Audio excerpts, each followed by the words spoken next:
de guerra. Para a formação em linha! March, march! Para combater essa violência, mudanças drásticas eram necessárias. A escolha do Rio de Janeiro como cidade sede dos dois maiores eventos esportivos do mundo acelerou o processo. A cidade vai sediar a Copa do Mundo de Futebol em 2014 e os Jogos Olímpicos em 2016.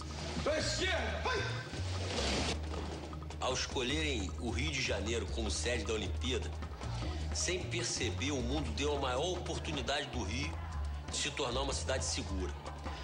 Então eu vejo os Jogos Olímpicos como um presente de Deus para que a cidade fosse obrigado a melhorar.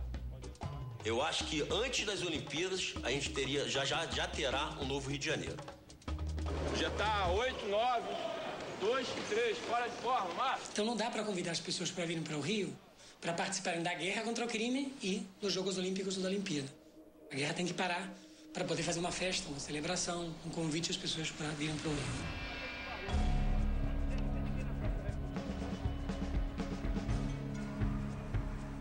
A operação de hoje é na Providência, a mais antiga comunidade do Rio e uma das mais emblemáticas.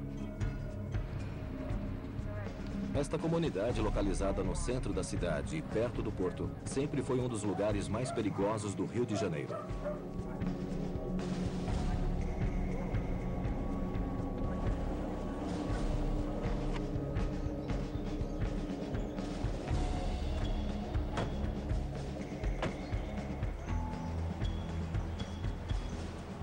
É um momento mais tenso, né, onde há um risco maior de baixas.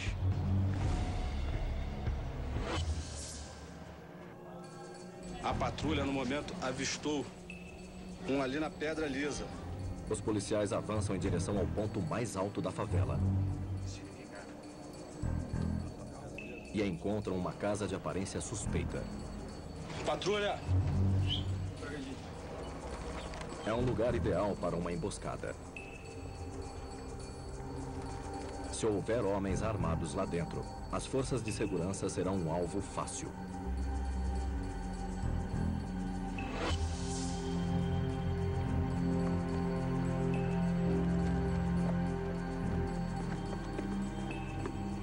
A casa está abandonada. Quando você intervém simultaneamente com uma força grande e avisa que vai ficar, a resistência armada não faz sentido. Então, em muitos dos casos, não houve resistência armada. Os supostos donos do morro, os garotos do tráfico, ou foram embora ou ficaram escondidos.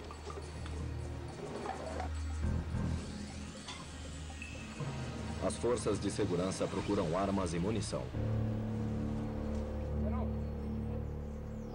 Equipamento da Polícia Militar, do Exército, fabricado para nós.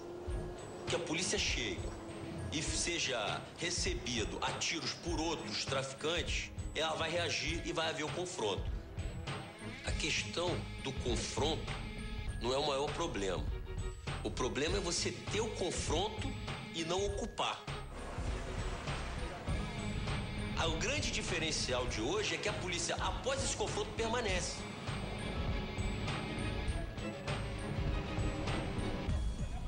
A ocupação da Providência ocorreu sem muitos contratempos. Mas as autoridades vão encontrar mais resistência quando tentarem tomar a Rocinha, o Vigário Geral e o Complexo do Alemão. Nessas comunidades, o cotidiano dos moradores está entrelaçado com o narcotráfico.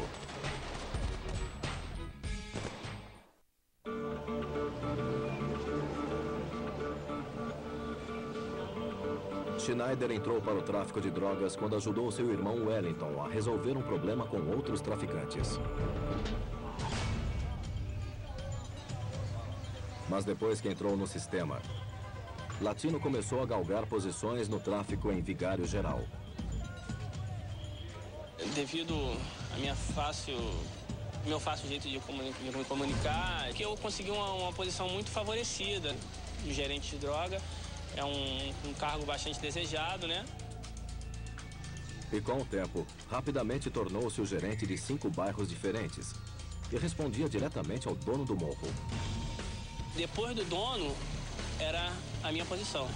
Mas existem casas que você tem que fazer a administração, tem que ter um escritório. Então, você tem que ter uma casa para você sentar, fazer contabilidade, você tem que movimentar as mercadorias. Então, tudo tem que ser feito numa casa, né? Entendeu? E as pessoas vão crescendo conforme a hierarquia. E abaixo de mim existia meu braço direito, e ali no meu braço direito existia o gerente de cada determinado preço. E suponhamos que eu tinha em cada comunidade 6 a 8 gerentes. Fora eles, os vapores que vendem as drogas, fora eles, os vigia, que ficavam de radinho comunicando, a polícia está entrando em tal lugar. Em cada comunidade tinha em torno assim, de umas 30 a 40 pessoas envolvidas no tráfico comigo. Mas eu já estava seduzido pelas coisas fáceis, né? Joia, carro, dinheiro, mulheres, essas coisas tudo que o crime te oferece. Isso te seduz, isso te cega. Os garotos, as crianças veem essas figuras famosas como heróis. Pessoas que atingem a fama, o sucesso, que saem nas notícias, né? E a visibilidade, a fama, acaba sendo um elemento muito procurado pelos jovens, muitos deles vivendo na invisibilidade total, jovens pobres, ignorados, para os quais ninguém olha, né? Então você virar alguém famoso é uma coisa de alto valor. À medida que o negócio crescia e os lucros aumentavam, o armamento dos traficantes também se tornava mais sofisticado. Se o Rio de Janeiro, um momento anterior, ele realmente foi mais uma rota do narcotráfico, né?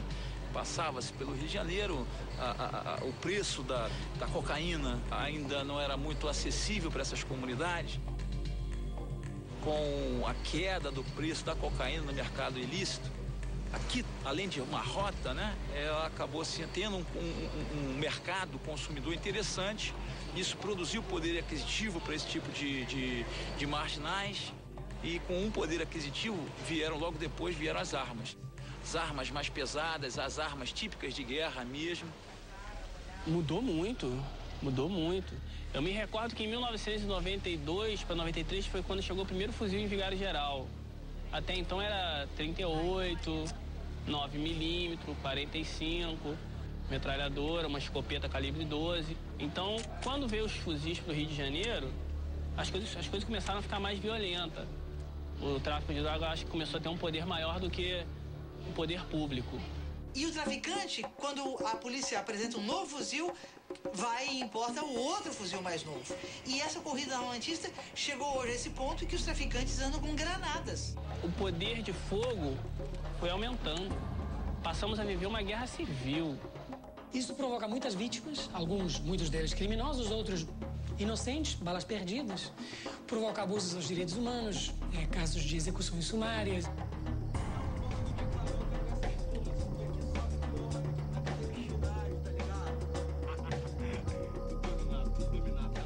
Eram 10h40 da noite, parado na esquina. Aí ele foi andando, parando na boca de fumo, e eu com o rádio na mão, com um fuzil. Passaram 2 amigos da ocasião, que já estão mortos. Daqui a pouco eles voltaram correndo. E eu perguntei o que houve. Aí ele falou, caraca, cheio de polícia aqui. Quando eu olhei, um montão de polícia. Avisa o peitinho, pô, avisa o peitinho, cara. Aí eles lascaram tiro em mim e eu lasquei tiro neles. Meus amigos lascou tiro também, ficou trocando tiro ali. Aí saímos correndo. Eu parei atrás do muro, do poste. Aí daqui a pouco, uma sequência de tiro veio na direção do meu pessoal. E eu falei, tá vindo? Eu falei, rapaz, tá vindo, tá vindo. Aí um amigo meu caiu baleado. Aí eu peguei ele, levantei. Quando os policiais vieram atrás e tascando tiro na minha direção e na do meu amigo. Aí eu me recordo que nós entramos no valão, atravessamos e nos escondemos dentro de uma mata. Teve uma sequência de tiro.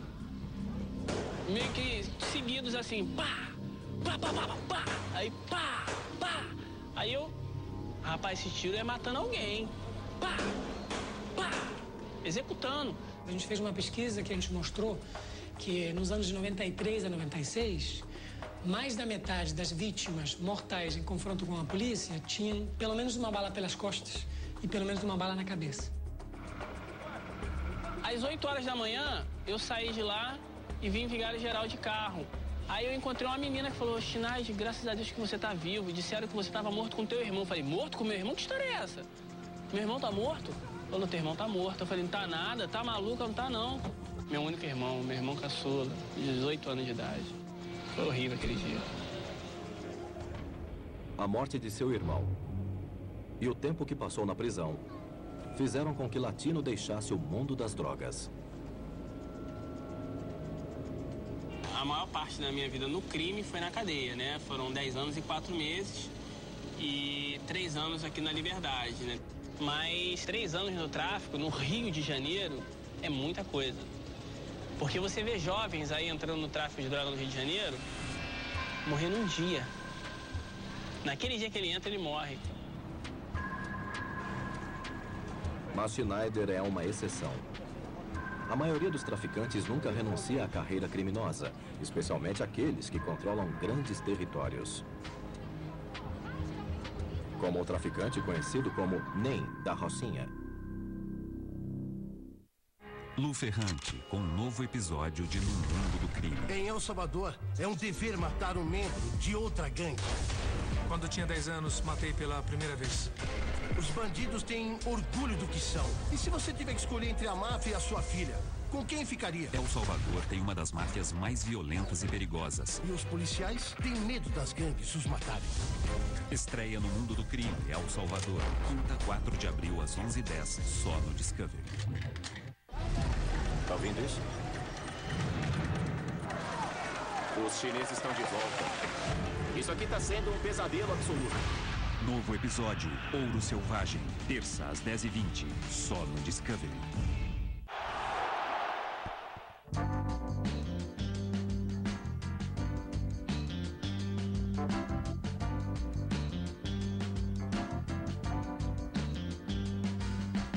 Bom, Garrincha foi um fantástico jogador também do Botafogo. Ele jogou a Copa de 58, mas principalmente na Copa de 62, no Chile, foi quando ele mais brilhou.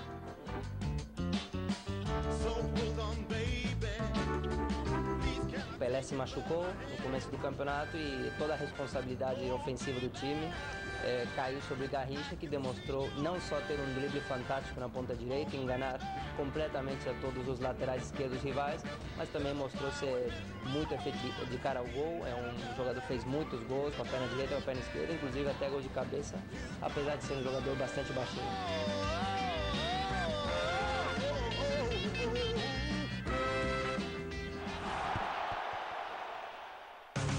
Apresentado por Volkswagen.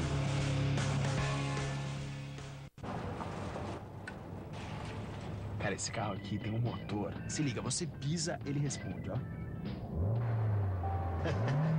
Olha lá, responde mesmo, hein? Responde e ensina, cabeção. Novo Voyage 1.0 completo por R$ 34.490. E mais, Gol Fox e Voyage 1.6 com taxa zero e saldo em 24 meses. Volkswagen é o carro. Volkswagen é das Auto. Neste fim de semana, a prioridade é você. Que tal criar o seu ritual de beleza? Escolha um hidratante delicioso com perfume e textura incríveis. Você vai se sentir. Aonde quer que você chegue, chegue linda.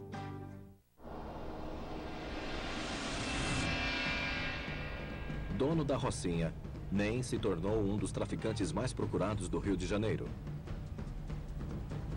Sua fama e popularidade aumentavam cada vez que conseguia escapar de uma operação policial. O Nem já bateu na trave umas 5 vezes. Já chegamos bem perto dele. Eu acho que ele está lá há bastante tempo pelo tamanho da favela, pela maneira de conduta que ele acabou criando. Aparece muito pouco em áreas externas da favela, fica andando só pelos guetos. É como um rato escondido por dentro daqueles meandros da favela.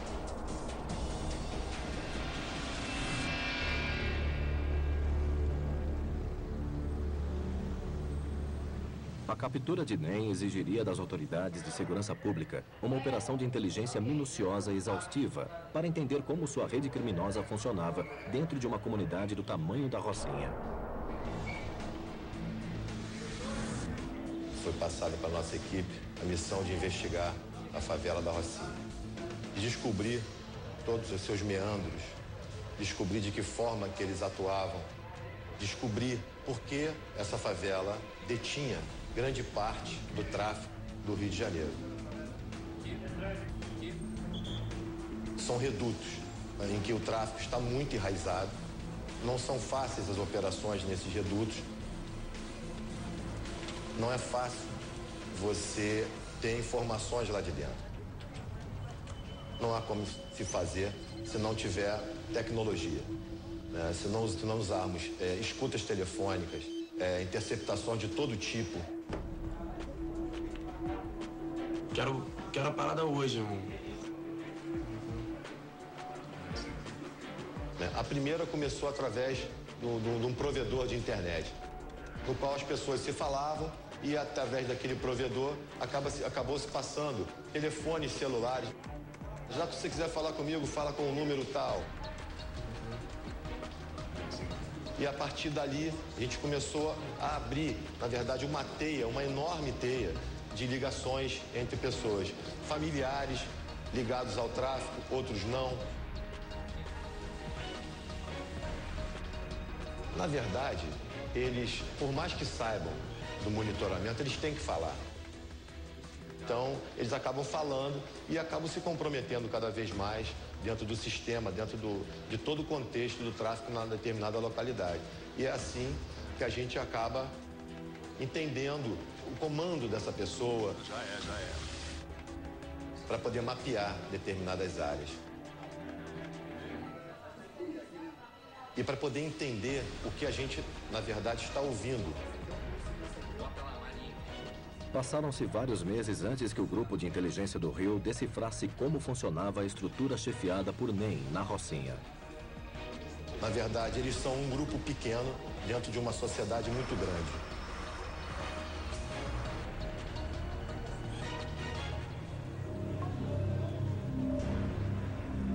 Existem várias bocas de fumo no interior da favela. Então qualquer pessoa, as pessoas usuárias de drogas, entram na favela com facilidade. Por isso essa dimensão toda. A gente sempre entra na favela, filma toda a favela, para depois estudar e entender a mecânica do tráfico. São vários gerentes de vários pontos. Gerente da maconha, gerente da cocaína, gerente da cocaína de 10. Então são vários tipos de gerenciamento que todos acabam convergindo para a figura principal, que é o NEM. Quando ele vai trocando de telefone, a gente vai pegando o próximo e assim formando nossa ideia de como funciona tudo. São muitos códigos que eles usam, até você fazer um vocabulário. Na verdade, a gente fazia um verdadeiro vocabulário novo de gírias e de dialetos usados pelo tráfico para a gente poder entender toda aquela mecânica. Então foi através foi quando a gente começou a entender como o refino se dava.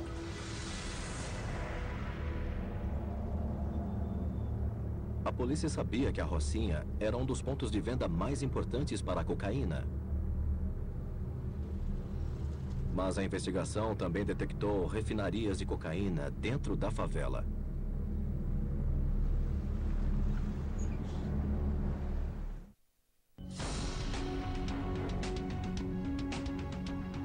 A investigação para desmantelar a complexa rede de NEM na Rocinha levaria meses.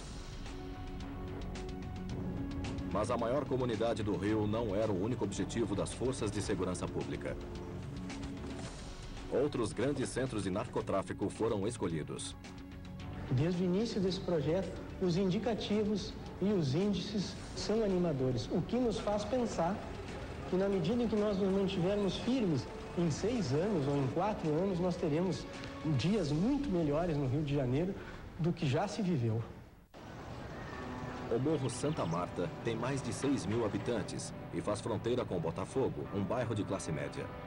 Em 2008, Santa Marta foi a primeira comunidade do Rio a ser ocupada pela polícia e desde então conta com o apoio do policiamento comunitário, conhecido como UPP, ou Unidade de Polícia Pacificadora. Quando nós iniciamos o trabalho, eu senti a comunidade bastante fechada, né, quanto a se relacionar com a polícia militar. Porque é uma comunidade que viveu durante muito tempo abandonada, com muita carência, sem nenhuma ligação direta com a polícia militar. Eles tinham contato quando, né, aconteciam operações aqui e haviam confrontos, então era essa a visão que eles tinham da polícia militar. A então capitã Priscila Azevedo foi a primeira a comandar a UPP do Morro Santa Marta. Depois passou a coordenar o policiamento comunitário em toda a cidade do Rio de Janeiro, já como major.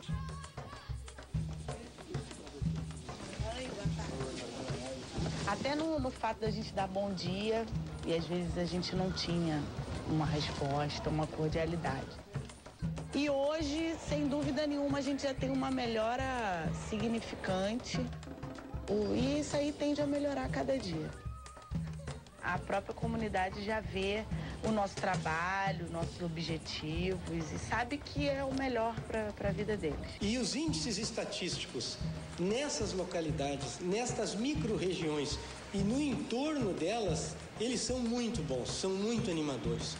Nós temos um lugar aqui no Rio de Janeiro que o mundo inteiro conheceu através de um filme que falava sobre a violência, que foi a Cidade de Deus, né? Que nós passamos 1 ano e meio sem nenhum homicídio.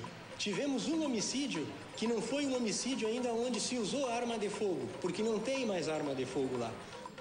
Os crimes que acontecem aqui hoje são crimes que acontecem em qualquer ambiente, não numa comunidade carente, uma favela do Rio.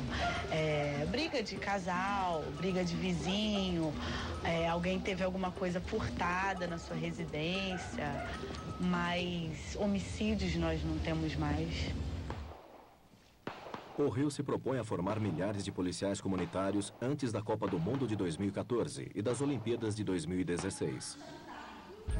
O objetivo é ter um policial para cada 70 habitantes nas comunidades ocupadas. E quando você retira aquele negócio, você retira aquele poder e aquelas armas dali, esses outros garotos estão procurando alternativas. Ou estão trabalhando na feira, ou estão ali sentados na escada. Qualquer favela que vocês entrarem, vocês vão ver muitos homens sentados na escada de manhã, sentados na escada de tarde, sentados na escada de noite. Ocupar e pacificar os centros de tráfico de drogas no Rio de Janeiro leva tempo e exige muitos recursos. O detetive Alexandre Estelita passou vários meses tentando descobrir onde a rota da cocaína começou na Rocinha.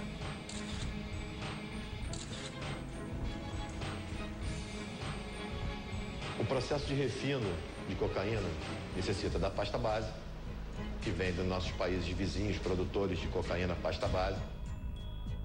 Isso vem para o Rio de Janeiro, vem especialmente para a Rocinha, através de mulas. Um traficante colombiano chegou a citar que todo dia saía alguém para a Rocinha. E ele dizia o seguinte, que a Rocinha era uma festa, que todo dia tinha alguém vindo para cá com cocaína. Porque ele narrou que ele já foi para São Paulo, ficou uma semana esperando o pagamento dentro de um quarto de hotel. E aqui na Rocinha não. Quantos quilos você chegar é pago em cash. Apareceu então um outro traficante, o Roupinol, que comandava o refino de cocaína na Rocinha. Ele foi o responsável pela introdução da pasta pura de cocaína e pela proposta de criação de laboratórios para o processamento dentro da comunidade. O Roupinol, ele sempre foi responsável pela produção de cocaína no interior do estado.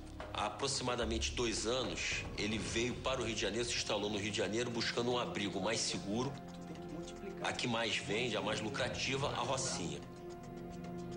A gente custou muito a entender por que eles tinham esse poder, de que forma que era esse poder da Rocinha. Entender que o grande força da favela estava no refino. Cada dessa tem 100 gramas. Com a chegada do Roupinol, houve, na verdade, uma profusão muito maior de venda de cocaína externa, quadruplicando o valor daquele produto. Vendiam a cocaína transformada já para outras favelas do próprio comando deles, transferiam cocaína 100% para esses lugares ou misturavam para produto interno e para outras comunidades também. O detetive Estelita sabia que a pasta bruta chegava na comunidade, mas o rastro se perdia em meio ao labirinto de ruas, casas e mais de 100 mil moradores da Rocinha. Eles precisariam de um golpe de sorte para chegar ao coração da rede de narcotráfico de NEM e Roupinol. Houve a explosão de uma refinaria. E como a gente monitorava a favela o tempo inteiro, vimos que a fumaça saía de um dos bairros chamado Cachopa. Lendas do automobilismo e atores famosos juntos em viagens de carro totalmente radicais. Eles desafiam as estradas mais extremas da Terra. Essa expedição é para o Homem de Aço. A mais quente. Ele precisa de ajuda. A mais fria. 68 graus negativos. E a mais molhada. Isso não é encenação. Rota dos Extremos. Novo episódio sexta, às 18h10, somente no Discovery.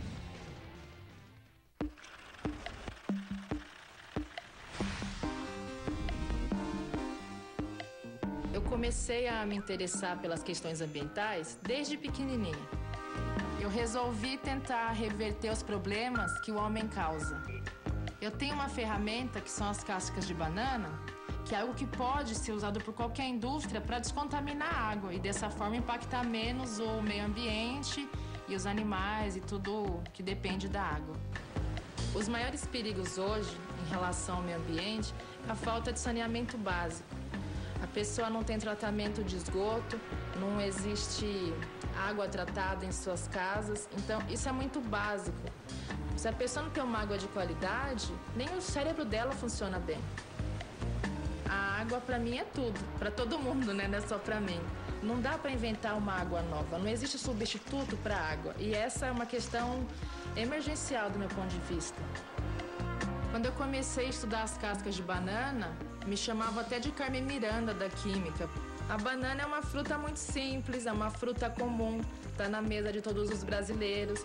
E mais do que isso, ela tem algumas moléculas super interessantes na sua casca que atraem os poluentes que estão na água. Eu utilizo as cascas da banana moídas para remover os poluentes da água. Eu não tenho as respostas, mas eu tenho a minha mente cheia de perguntas. Como Guimarães Rosa dizia, a gente só sabe bem aquilo que não entende. Eu tenho esperança para o futuro, que chegue um dia em que a ciência esteja preocupada em resolver os problemas e melhorar a qualidade de vida das pessoas.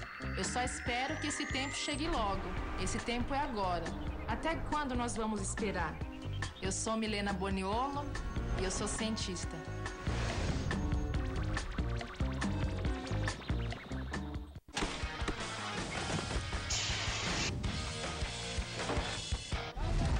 Tá ouvindo isso?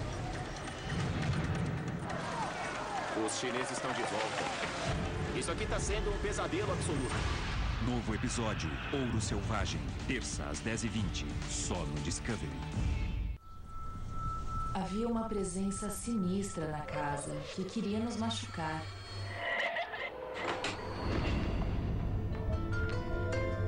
Este era o quarto dela e algo havia se apossado dali. Saber que eles podiam nos tocar era aterrorizante. Novo episódio, Assombrações. Segunda, às 11h10. Só no Discovery.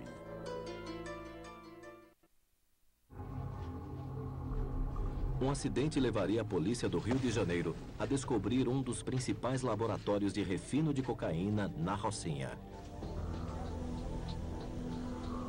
A partir da explosão, a Polícia Civil fez uma operação grande na favela e nós descobrimos, na localidade da Cachopa, exatamente onde saiu a fumaça, o primeiro refino da Rocinha.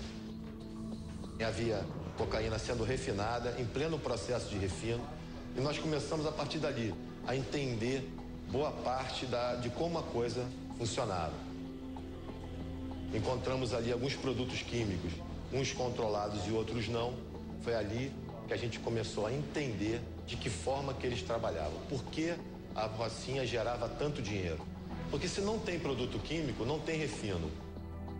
Agora a grande questão era: onde eram obtidos os produtos químicos para converter a pasta em cocaína? Disse a partir dos produtos químicos. A gente descobriu a loja que vendia esse produto a varejo.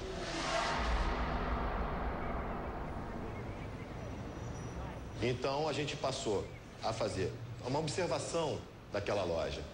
Nós alugamos um quarto de um hotel que dava visão para a referida loja, né? E começamos a monitorar, filmar aquela movimentação. Isso foi muito bem explicado pelo dono da loja e ele disse que era necessário para se comprar a carteira de identidade e o CPF do comprador. Pesquisando a legislação brasileira, nós vimos que a compra do produto químico só podia se fazer 2 produtos de cada tipo por mês por cada pessoa. Nós vimos que para se ter um refino de grande monta, você precisaria de um exército de pessoas. Nós vimos que se tratava realmente de um exército.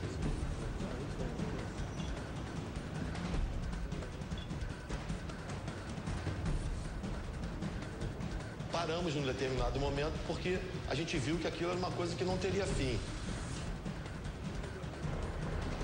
Ou a gente acabava, fechava aquela investigação, pedia a prisão de todo mundo, indiciava todas aquelas pessoas.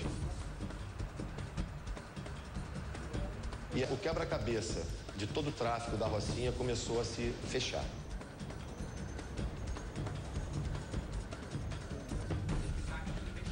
Para compor toda a teia, toda a intrincada relação do tráfico na Rocinha, nós levamos aí cerca de 1 ano e meio.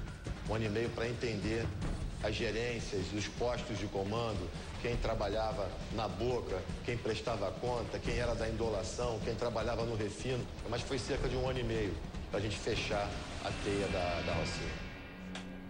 Com a rede comandada por Roupinol e NEM descoberta, as autoridades estavam prontas para começar a operação de caça aos maiores criminosos da Rocinha. Aqui nessa que bom, meu pai. Nós tínhamos como saber, a gente tinha como saber com precisão o local onde ele estaria e em que horas ele estaria. Só que, pelo fato da comunidade ser muito grande, a gente demanda um certo tempo entre a nossa chegada. Uma equipe entrou por terra, enquanto outra ficava no ar. Elas operavam perfeitamente sincronizadas. O menor erro podia estragar tudo. Houve, por uma fatalidade, um problema de que ali existe um grande trânsito de veículos, numa das ruas de acesso que passa por dentro da favela. Acabou que a aeronave chegou um pouquinho antes das equipes de terra. Os policiais tiveram que aguardar um pouco, o helicóptero chegou.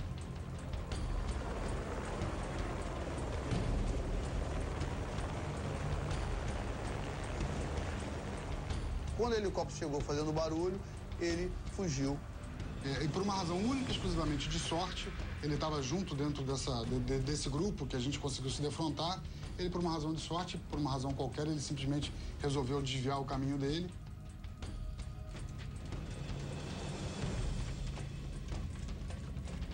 A gente encontrou o grupo todo dele, as pessoas mais próximas a ele, e ele, enfim, por uma fatalidade qualquer, não estava presente. Ele montou um esquema de proteção em que os lacaios que trabalham com eles ficam à frente para evitar que cheguem nele.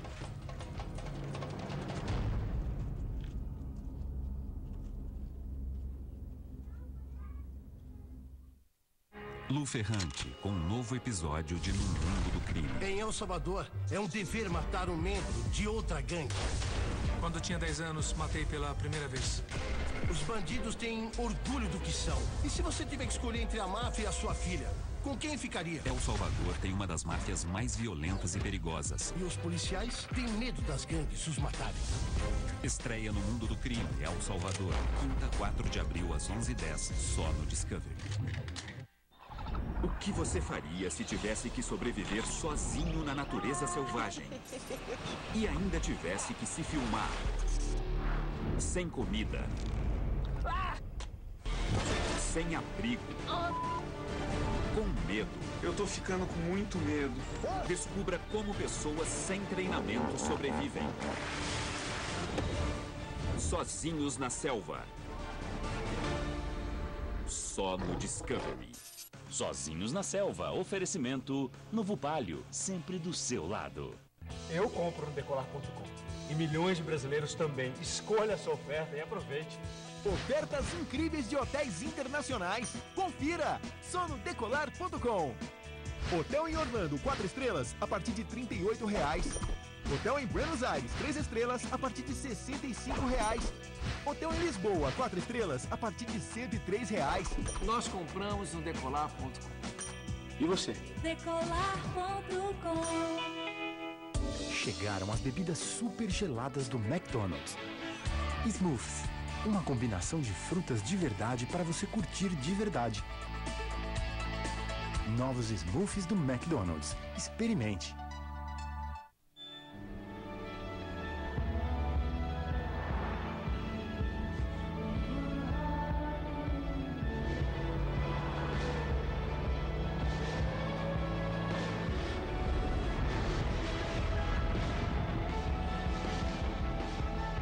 Mais potência nas retas. Mais força para ultrapassar, retomadas muito mais rápidas. Novo motor 2.0 IVTEC Flex One. Tão especial que vem com um Honda Civic.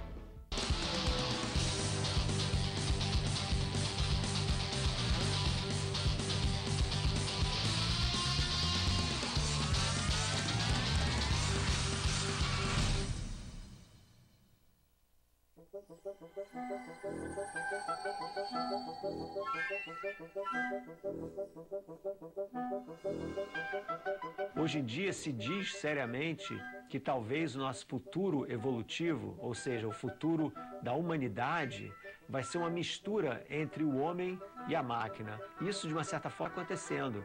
Cada vez mais as pessoas estão usando materiais artificiais nos próprios corpos. Então a gente vai ficando cada vez menos puramente humano e mais uma mistura de seres humanos e tecnologias diversas. Eventualmente, isso vai acontecer também com o nosso cérebro, olhos artificiais, talvez até memória artificial. Então a questão é, até onde isso vai? Até onde a gente vai continuar fazendo esse tipo de transformação?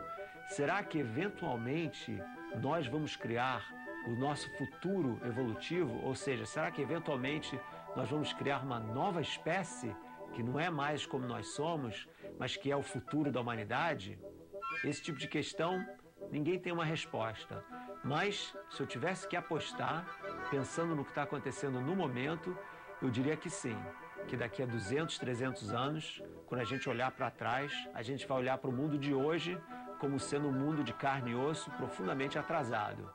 Vamos ver o que vai acontecer no meio tempo.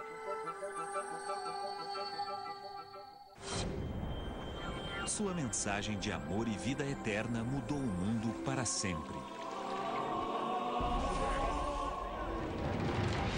Enquanto outros contam sempre a mesma história, Discovery revela novas evidências sobre a vida e a morte de Jesus. Esse é o símbolo da ressurreição cristã. Não perca a estreia do especial da Semana Santa. Sábado, a partir das 7. Só no Discovery. Nossa! Olha lá! Estão à nossa frente! Ah, meu Deus!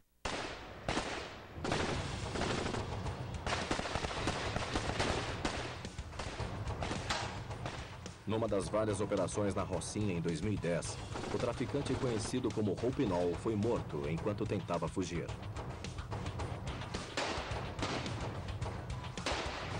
O Roupinol foi um cerco tático também na casa onde ele estaria. O Roupinol, quando ele foi encontrado, ele estava com uma pistola e 4 granadas no cinturão que ele carregava. Não foi pego na sua residência, ele foi pego fugindo. Uma dessas 4 granadas foi detonada. O Roupinol saiu da casa. Sorte, foi fugindo, bateu de frente com os policiais. Isso por si só já diz qual é a vontade do criminoso quando em confronto com a polícia. Quer dizer, uma pessoa que anda com 4 granadas na cintura, ela está literalmente pronta para tudo. Não esperavam um golpe desse. Morreu um homem da importância do Roupinol. Os pilares do tráfico estão completamente destruídos. Com certeza o NEM e sua quadrilha estão esperando pelo pior. A morte de Roupinol foi uma importante vitória na guerra contra o tráfico de drogas. Mas ainda havia muito mais para que o controle da Rocinha ficasse nas mãos das autoridades. Eu não digo que nós vamos acabar com a venda de drogas no Rio de Janeiro. Mas nós vamos acabar com a questão de bandidos armados vendendo drogas.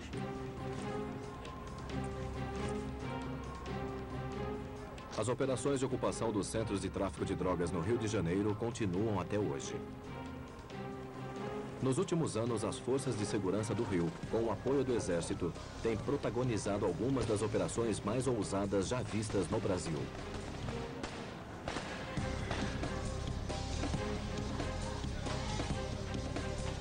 Como resultado dessas ações, as autoridades conseguiram ocupar o Complexo do Alemão no final de 2010.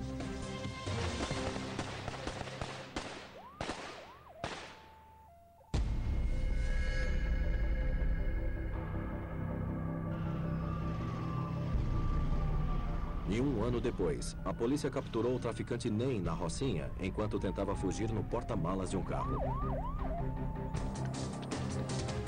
A maior comunidade do Brasil entrou numa nova fase.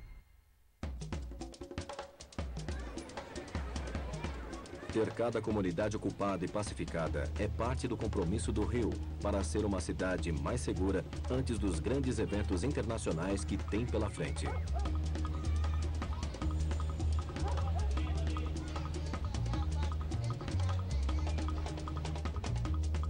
Temos a pretensão de terminar com o tráfico e nem terminar com a violência.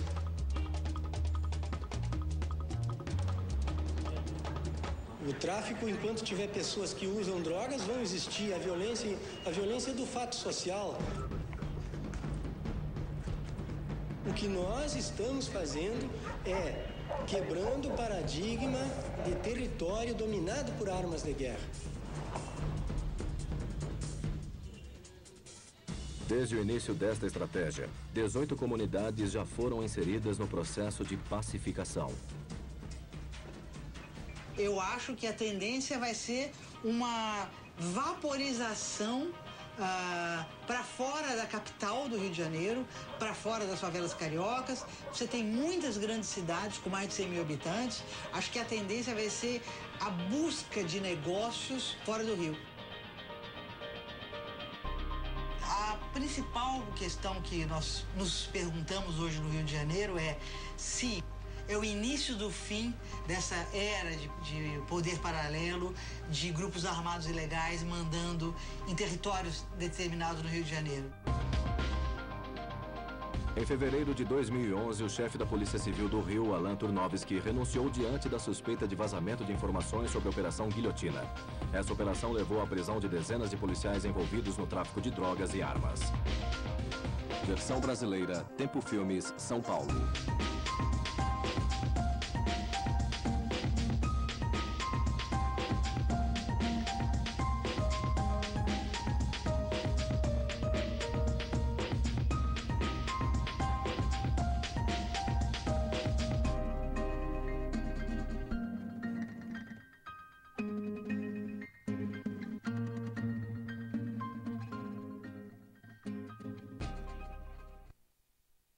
Esse programa inclui recriações de ataques de tubarões baseados em histórias reais e pode ser inadequado para alguns telespectadores. Pode acontecer a qualquer hora. Eu gritei o nome dela e ela simplesmente desapareceu na água. Onde o tubarão está? Ele vai voltar? De dia ou à noite. É grande? Qual de nós será que ele vai pegar? Ao entrar na água, foi tudo tão rápido. Você está no território dos tubarões. Ele ficou debaixo d'água o tempo todo, lutando. Ele estava arrancando a carne. Na hora errada. Eu vi todos aqueles dentes. No lugar errado. Ele estava a essa distância e eu dei um soco nele. E um momento relaxante na praia se torna... um pesadelo. A Hora do Tubarão 2.